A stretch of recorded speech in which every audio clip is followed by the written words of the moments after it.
أعوذ بالله من الشيطان الرجيم. بسم الله الرحمن الرحيم. السلام عليكم ورحمة الله وبركاته. الحمد لله. الحمد لله رب العالمين الذي هدانا لهذا وما كنا لنهتدي لولا أن هدانا الله. الحمد لله رب العالمين عدد ما خلقت ورزقت وأحييت إلى يوم تبعث من أفنيت.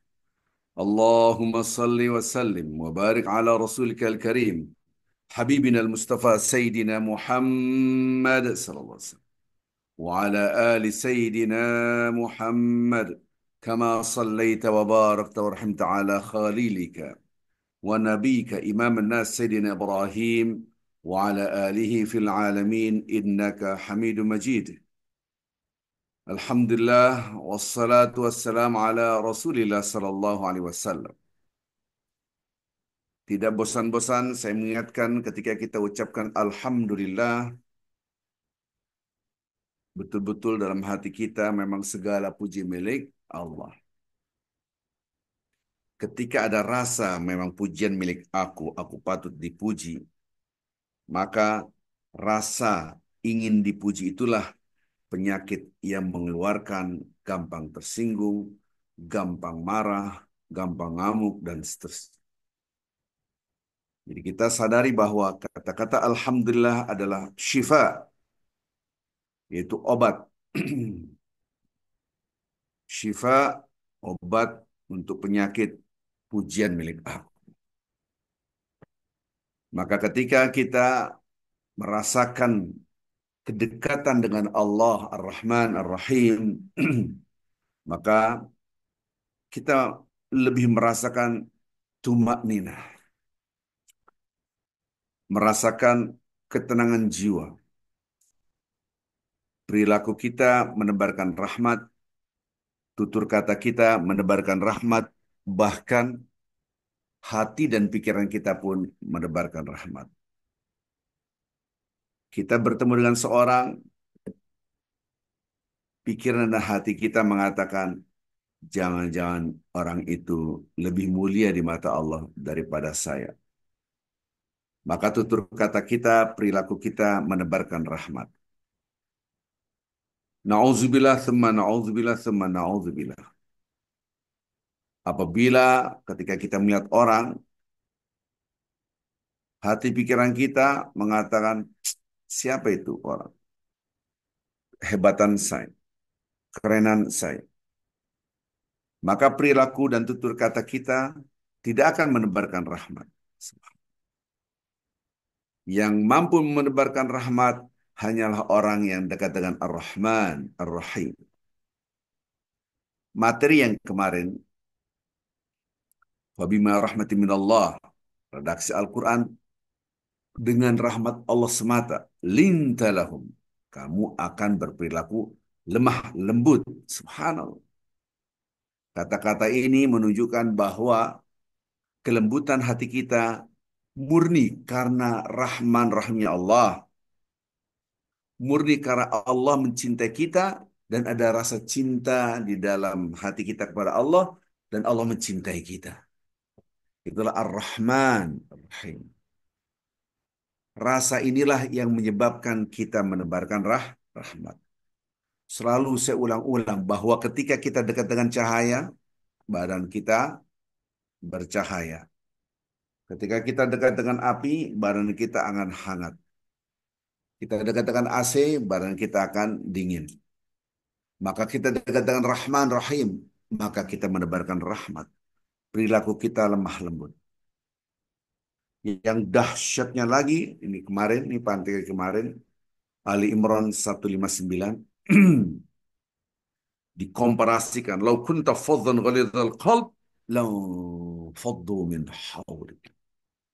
Kalau Anda bersikap keras, Anda bersikap, siapa sih dia?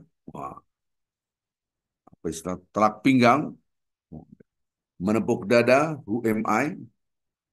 Lau faddu min hawlik. Maka orang akan kabur. Subhanallah. Saya kadang-kala melihat di WA group, akhirnya orang remove ataupun nge-left. Kenapa terjadi itu? Karena ada yang keras. Saya tanya, kenapa kamu left? Ya, karena saya nggak kuat. Satu lagi, kenapa kamu remove? Kalau orang ini nggak benar. Karena dia punya kuasa. Subhanallah. Ketika kita melihat laum faddu min hawlik, orang menjauh, menjauh, menjauh, itu karena perilaku kita tidak ada rahmat Allah. Lanjutkan materi yang kemarin, ini mengulang, harus diulang. Materi kemarin harus diulang. Redaksinya, Al-Quran mengatakan, fa'fu anhum satu. Maafkanlah mereka. Berarti kita sedang berhadapan dengan orang yang berbuat salah. Maafkanlah mereka. Wastaghfir lahum. Di atas itu, ya Allah, ampun dosa mereka. Berarti mereka berbuat salah dan dosa. Berarti kita di upgrade. Sudah menahan amarah, memaafkan, dan minta ampunan kepada Allah. Yang lebih dahsyat lagi, wasyawirhum fil amri. Wah, ini. Ini menunjukkan bahwa Allah Subhanahu wa taala memerintahkan, ini mandatori, bahwa Allah menyuruh kita duduk ngobrol dengan mereka, kita dengarkan mereka bermusyawarah. Bukankah Allah yang maha maha maha maha tinggi, maha maha maha suci, maha maha mengetahui, ketika ada yang menyakiti Allah dan Allah tidak akan terpengaruh karena maha tinggi, yaitu iblis. Dia menolak perintah Allah. Kemudian Allah berkata, ma manaka alla tasjuda id amartuka. Wahai iblis, faktor apa yang menahan Anda tidak sujud ketika aku suruh sujud? Allah. Kalau saya bertanya kepada ibu, pada siapapun, kepada bapak, bapak rumahnya di mana? Oh, saya rumahnya di sini. Pertanyaan berangkat dari ketidaktahuan. Nama bapak siapa? Saya bertanya karena pertanyaan ini karena saya tidak tahu nama Anda. Jadi pertanyaan berangkat dari ketidaktahuan. Apakah Allah Azza wa Jalla bertanya kepada iblis tidak tahu? Mustahil, Allah Maha tahu pasti. Mustahil Allah tidak tahu. Maha Maha tahu. Berarti dialog antara Allah Subhanahu wa taala dengan iblis adalah petunjuk buat kita. Hudan lil muttaqin. Hudan linnas. Petunjuk buat manusia.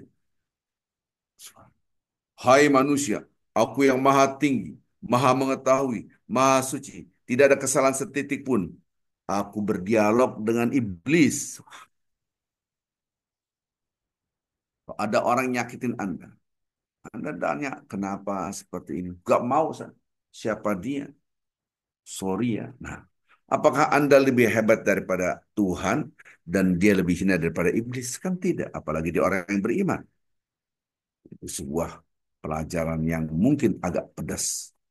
Karena biasanya kita kalau sudah membenci seorang, tidak mau berdialog, tidak mau ngobrol, tidak mau menyapa, bahkan menatap wajahnya pun tidak.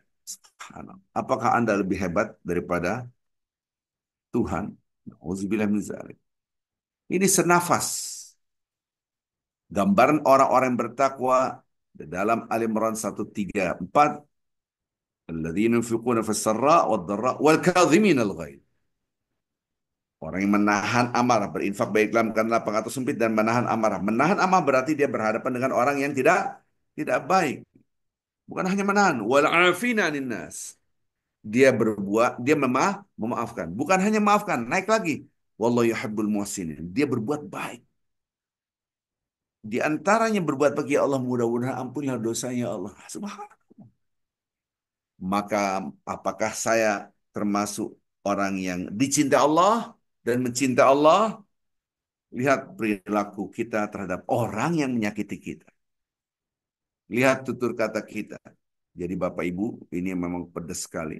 Kalau tutur kata kita nyakitin orang, perilaku kita menyakiti orang, fix price, itu harga mati. Apa? Kita jauh dari Allah. Mengukur saya dicintai oleh Allah. Mengukur saya mencintai dan dicintai oleh Allah. Yuhibbuhu, yuhibbum wa yuhibbunahum. Mengukur saya dicintai oleh Allah dan saya mencintai Allah. Itu bagaimana? Kemarin sudah kita bahas. Nah, pada hari ini Bapak Ibu yang cinta Allah Subhanahu wa taala, apakah Anda lihat lingkungan kita, lihat ini lingkungan kita. Apakah lingkungan kita betul-betul lingkungan yang dicintai oleh Allah?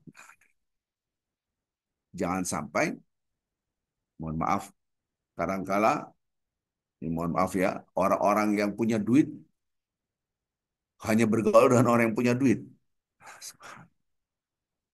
Orang yang punya harta hanya bergaul dengan orang yang punya harta. Anda pejabat tinggi, hanya bergaul dengan yang selevel.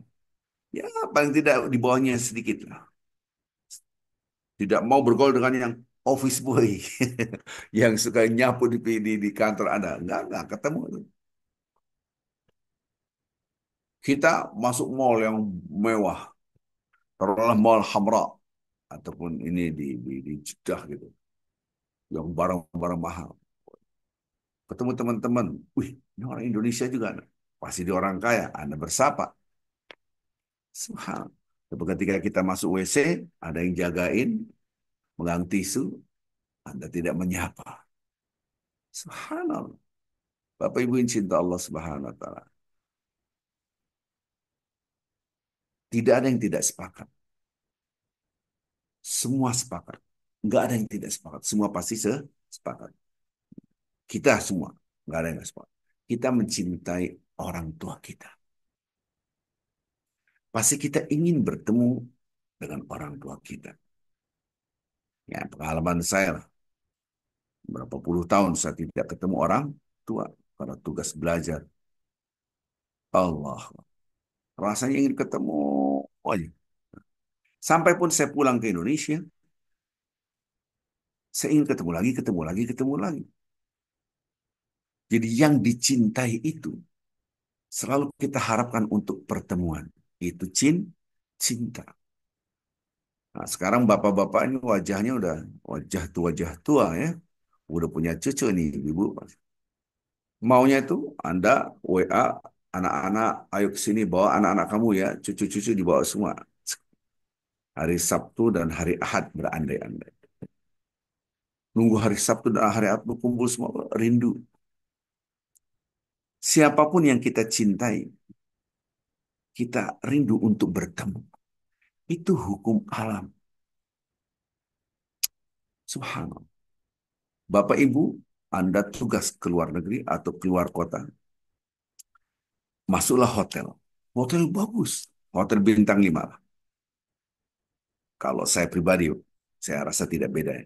Saya pribadi, walaupun masuk hotel bintang 5, taruhlah umroh gitu ya, masuk hotel bintang 5, tetap saya lebih nikmat dan nyaman sekali di rumah saya. Walaupun hanya 65 meter persegi. Subhanallah. Luas rumahnya 65 meter persegi. Tapi itu lebih nyaman karena itu milik kita. Daripada kita tinggal di tempat orang yang bukan punya kita. Itu tidak bisa bohong. Yang gampang. Karena kita mencintai. Cinta rumah kita. Daripada hotel bintang 5. Ya ini bukan punya kita. Tidak ada cinta. Intinya cinta itu ingin dekat. Subhanallah. Nyaman. Subhanallah. Bapak Ibu yang cinta Allah Subhanahu. Saya akan memberikan satu hadis. Sehingga kita bisa introspeksi diri. Apakah saya mencintai Allah atau tidak. Hadis Rasulullah SAW inilah yang menyebabkan dan menggerakkan dan motivasikan diri saya untuk berjuang di pedalaman. Betapa banyak pertanyaan-pertanyaan kepada saya, Ustaz Arifin, antum ngapain ke hutan? Naik sampan lagi di hutan, naik speedboat lagi di laut dan di laut speedboat, di hutan juga speedboat berjam-jam. Allah baru dulu awal-awal saya nyebrang laut itu 21 jam setengah. 21 jam setengah. Subhanallah. Kemudian berubah lagi pakai kapal feri. Kapal feri sekitar 12 jam. Ya sekitar itulah. Berangkat sore sampai sana jam 7. Sekarang ada lagi speedboat 7 jam. Orang bertanya ngapain Anda ke sana? Anda cukup dakwah di Jakarta, ngapain di hutan? Sampai di sana diancam lagi, dihina, caci maki, mau dibunuh dan seterusnya. Nah, inilah Bapak Ibu saya akan memberikan hadis sahih, hadis qudsi, firman Allah tapi tidak termaktub di dalam Al-Qur'an Al-Karim. Firman Allah yang tidak termaktub dalam Al-Quran tapi termaktub tertulis di dalam hadis adalah hadis qudsi. Tidak semua hadis qudsi sahih.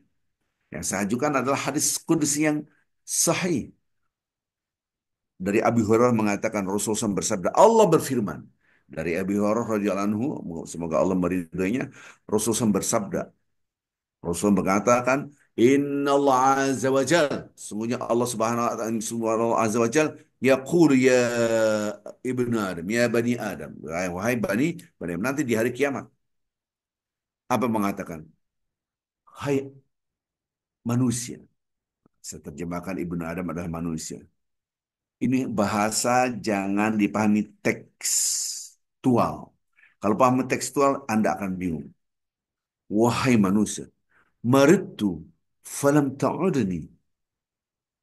Aku sakit, tapi engkau tidak pernah jenguk aku. Ya Rab, wahai Tuhanku, kaifa a'uduka wa anta rabbul alamin? Bagaimana aku bisa jenguk engkau sakit? Bukankah engkau Tuhan alam semesta yang mustahil sakit? Subhanallah. Inilah yang tidak boleh dipahami tekstual.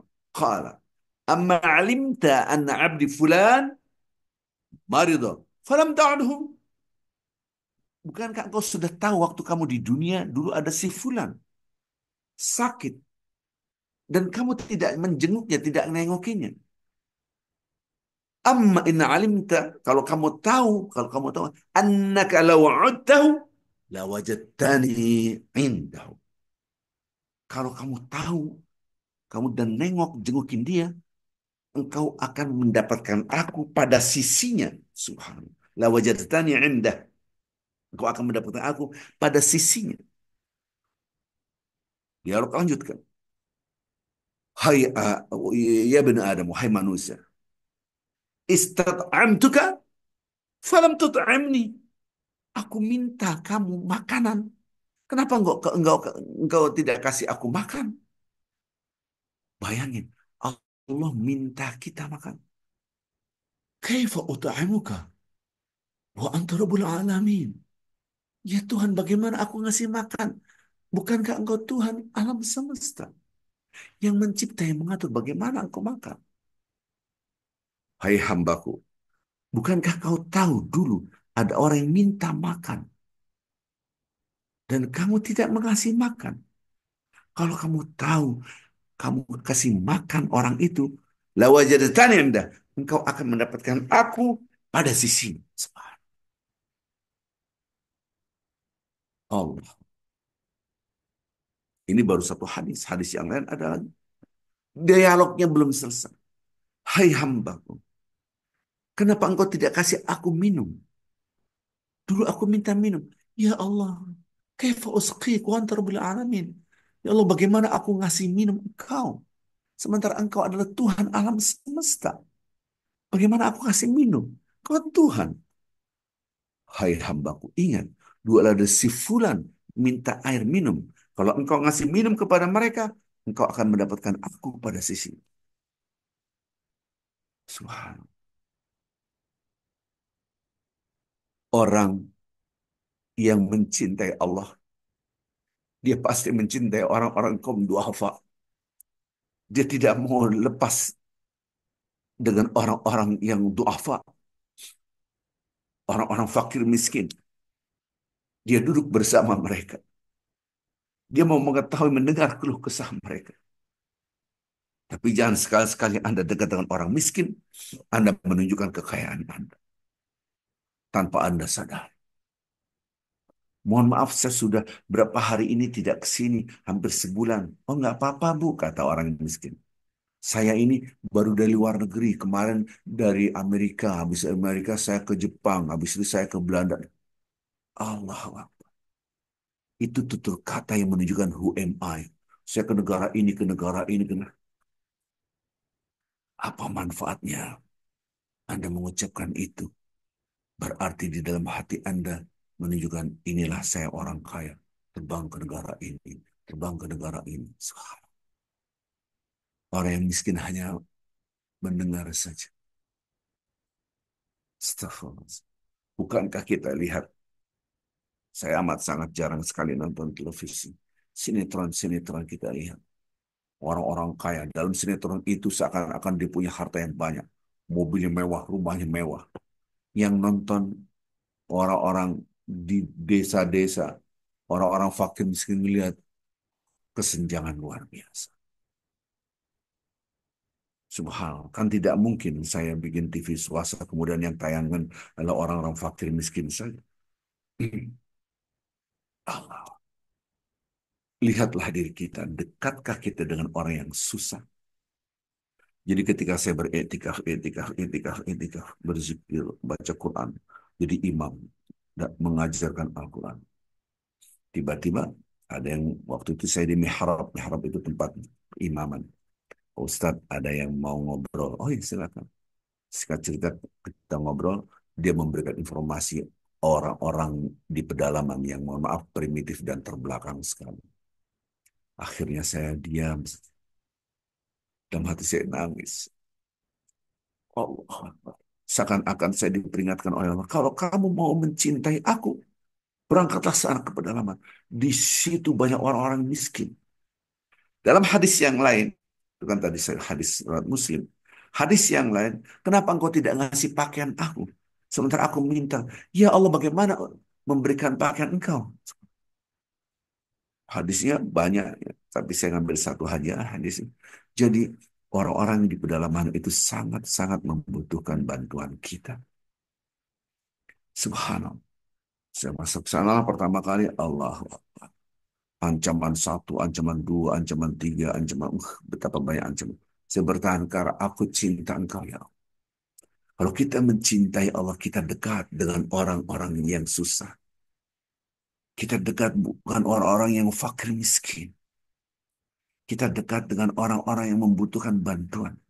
Dan ketika kita duduk di mereka, katakan kata-kata yang menyenangkan mereka. Kita kasih beras, kita kasih minyak goreng, kita kasih semua. Oh ini terima kasih banyak. Tidak, ini emang rezeki dari Allah buat kamu. Bukan dari saya. Ini dari Allah. Membahagiakan. Jangan dibalik. Oh iya saya cuma beras doang, mas saya gampang. Saya masih baik. Jangan mengatakan kata-kata yang menyakitkan hati mereka. Tutur kata kita harus menebarkan rahmat. Perilaku kita akan menebarkan rahmat. Baik, Bapak Ibu yang cinta Allah Subhanahu wa taala, insya Allah kita akan kajian selanjutnya. Mudah-mudahan kajian yang sesaat ini, hanya sebentar ini, manfaat buat kita semua. Coba lihat diri kita, Bapak Ibu. Apakah kita benar-benar ada cinta? Kadangkala, mohon maaf, orang gengsi. Ketemu, ih, gak mau ah. Dia komunitasnya hanya orang-orang itu aja. Komunitasnya hanya orang-orang kaya saja. Komunitasnya hanya kumpul-kumpul di kafe, di restoran, di mall. Dia tidak mau turun di gang-gang, duduk bersama orang yang susah. Apalagi untuk ke pedalaman. Kita berangkat ke pedalaman saja sudah berapa juta. Di atas 8 juta. Paling tidak 8 juta Anda berangkat ke pedalaman. Pesawat, naik laut. Apalagi ke suku Wana, Allah. Anda mau duduk dengan mereka mengeluarkan uang jutaan? Jauh. Tapi ingat, kalau kita ingin duduk dan tanda kutip bersama Allah melalui hadis riwayat Muslim tadi, duduklah dengan orang-orang yang susah. Di situ kita baru merasakan, ya Allah, apa yang Kau berikan kepada aku, betapa banyak, betapa banyak orang yang jauh di bawah kita, tidak punya ilmu. Saya waktu pertama kali membawa pakaian kepada orang-orang primitif, mereka pakai baju, laki-laki pakai baju perempuan, dia katakan ini bagus sekali. Saya hanya antara sedih dan lucu. Saya ingat bagaimana laki-laki pakaian perempuan. Tapi saya sadar dia tidak tahu mana perempuan, mana laki-laki pakaian. Subhanallah. Inilah bangsa Indonesia. Bagaimana Anda membangun IKN. Sementara di dalam sana tidak kenal bendera merah putih, tidak kenal Indonesia, tidak kenal baju, tidak kenal. Pakaian, subhanallah. Siapa yang menyentuh sana? Tidak ada yang menyentuh sana. Mohon maaf, saya ini kritikan pedas juga buat NU dan Muhammadiyah yang punya uang banyak. Tidak pernah menyentuh di daerah misionaris yang mereka berjuang untuk mengkristenkan. Di depan kita ada Idul Adha. Bapak Ibu yang cinta Allah Subhanahu wa taala.